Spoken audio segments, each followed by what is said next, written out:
এই ব্যানার ছিঁড়ে কর্মসূচিতে বাধা দিয়ে যারা ক্ষমতায় দীর্ঘায়িত হতে চেয়েছিল তারা আজকে বাংলাদেশে তাদের ঠাঁই হয় না। যদি এখনো আমরা সেই স্বৈরাচারী ফ্যাসিবাদী সরকারের পতন থেকে শিক্ষা না নেই, তবে তাদের পরিণতিও সেই দিকেই যাবে।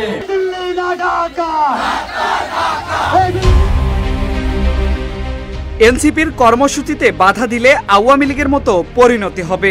দেশ গড়াতে জুলাই পদযাত্রা সহ এনসিপির রাজনৈতিক কার্যক্রমে ব্যানার ছিঁড়ে কিংবা অন্য কোনোভাবে বাধা দেওয়ার চেষ্টা করা হলে আওয়ামী লীগের মতো পরিণতি হবে বলে হুঁশিয়ারি দিয়েছেন জাতীয় নাগরিক পার্টির আহ্বায়ক নাহিদ ইসলাম। নাটোরে এক বক্তব্যে এই হুঁশিয়ারি দিয়েছেন তিনি।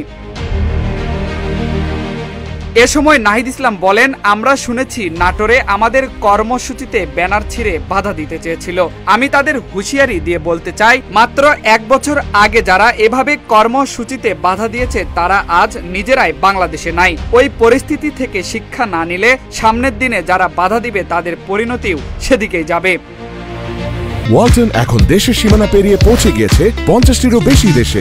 ওয়ালটন, ঘরে ঘরে বিশ্বজুড়ে। এছাড়া তিনি আরো বলেন, ফ্যাসিস্ট শেখ হাসিনার বিরুদ্ধে নাটোরের ছাত্র জনতার ঐক্যবদ্ধের কারণেই আমরা পতন ঘটাতে পেরেছি। এবার আমাদের যাত্রা দেশ গঠনের। নতুন বাংলাদেশ গঠন করব আমরা, যেখানে গণতন্ত্র থাকবে, সমতা থাকবে, থাকবে ইনসাফ। দুর্নীতিমুক্ত বৈষম্যহীন বাংলাদেশ গড়ার চেষ্টা আমাদের। দেশ গড়তে সহযোগিতার আহ্বান জানিয়ে বলেন, আপনারা তরুণদের সহযোগিতা করুন। ঐক্যবদ্ধভাবে আমরা এই বাংলাদেশ বিনির্মাণ করতে পারবো। এছাড়া জুলাই ঘোষণা, জুলাই সনদ নিয়ে কোনো টালবাহানা এনসিপি সহ্য করবে না বলেও জানান নাহিদ ইসলাম।